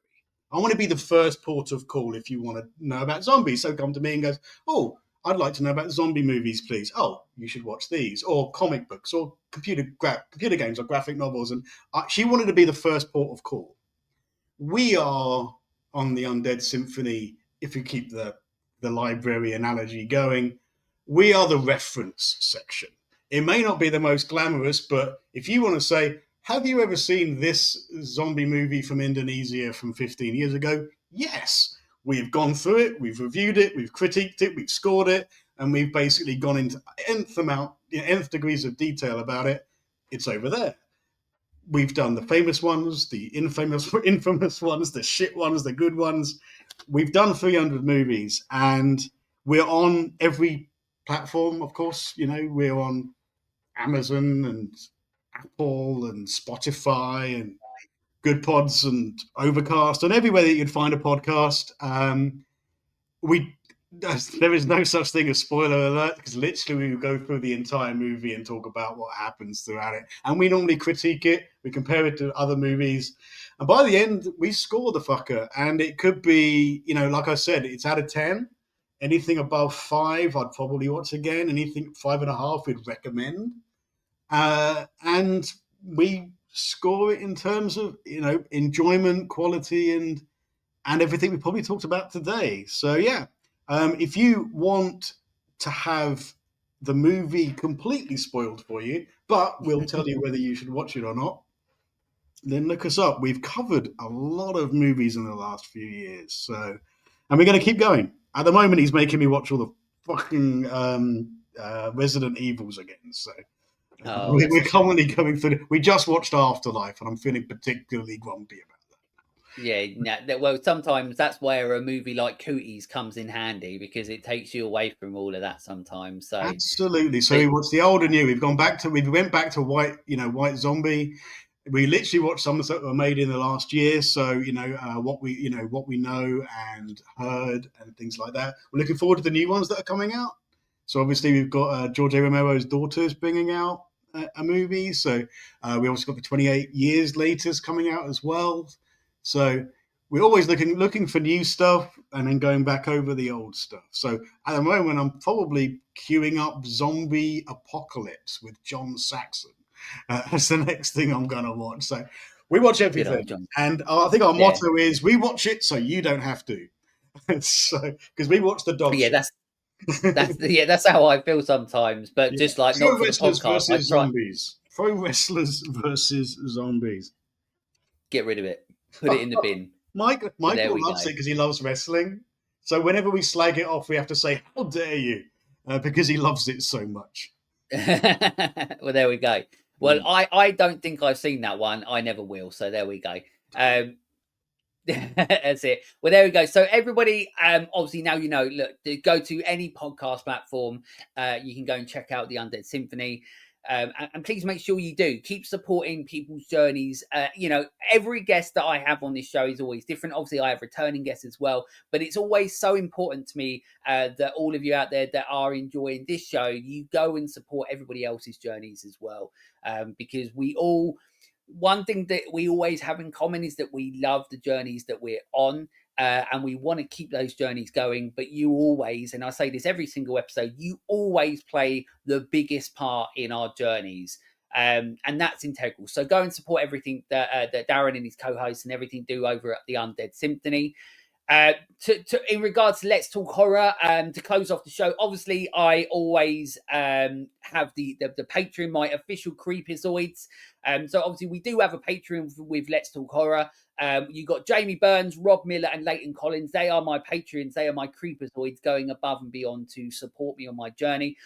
If you want to know a little bit more about Patreon, just go to patreon.com, search for the Let's Talk Horror, or anybody out there that has content that you enjoy, whether it's podcasts, YouTubers, anything like that. They're more than likely have a Patreon. You can go and help them, motivate them, keep them going on their journey a little bit more. Obviously on my Patreon, I have the exclusive Creep Choice episodes, which is where my creeps, they choose me an episode, like a movie or short films or anything for me to watch, and I will review them and give them an exclusive episode that's only on Patreon. As we know so far, it's all been shit so far, so thank you very much, Creepazoids. But we will get better. I'm sure they will pick one for me so far at some point that I will enjoy and I will absolutely love. And there'll be an episode that's not me saying how shit something is. It's almost like the opposite of what the podcast is. A lot of the time, this podcast, it ends up being about me talking about films that are iconic and that I admire and so on. The Creep's Choice episodes have somehow been like about them recommending shit movies for me. So we'll get there, Creepazoids. But thank you, for being on this journey with me. But as I said, we got Patreon. We're on all the socials. If you're watching this on YouTube, please subscribe. Obviously, it helps more than you know. If you're listening to it on any podcast platform, please rate and review it, as do with the Undead Symphony as well. Once again, all of that goes way more and way further than you know. Like, it really, truly helps. If you just click that 5-star, it really, truly helps. And then, of course, to close it off, obviously, if you're watching it, you'll see that once again, I'm wearing some merch. But if you're not watching it, then tough shit. You'll just have to go and find it. But you know where all the links are by now. There'll be links in this description on the video or on the notes on the podcast. We've got the merch on a website that I make zero money from because I took the margins down to try and keep the cost down for everybody else. We've obviously got the live shows. So the live shows at the moment, every Saturday, you can join me live on our YouTube channel at 9:30 in the morning, where I chat about the week's best horror movie news. I cut out all the shit bits, so I just go through the horror movie news and we can have a chit chat about horror. And then the last Thursday of every month now, we've got our new watch-alongs, which is where I sit down, watch a movie. You can watch that movie with me. Obviously not in my house. Don't be a fucking creep. You're not coming to my house and watching it. You can watch it at home at the same time as me, and we can get in the comments and talk about it. And I do these live streams because I want this horror community to know that they have a place where they can come and talk horror with me and with everybody else in this horror community. And the more people we get on, the better it is. That's what I want. Let's Talk Horror this year is all about talking about movies that are underappreciated as well as the classics, but also trying to do what I can to help Let's Talk Horror be a place where people know they can just come and create chaos with me like I do on all these fucking episodes and talk about horror, of course. Not just create chaos. I'm not talking like turn it into like the Joker or anything. I mean, like, just cause chaos, have some fun, and talk about horror, talk about shit we love. But there we go. So thank you, Darren, so much for coming on this episode talking about Cooties, a movie that luckily both love. There we go. So thank you so much. And for everybody else, as I said, keep on both of our journeys. Keep supporting us. Until next time, stay creepy, fuckers.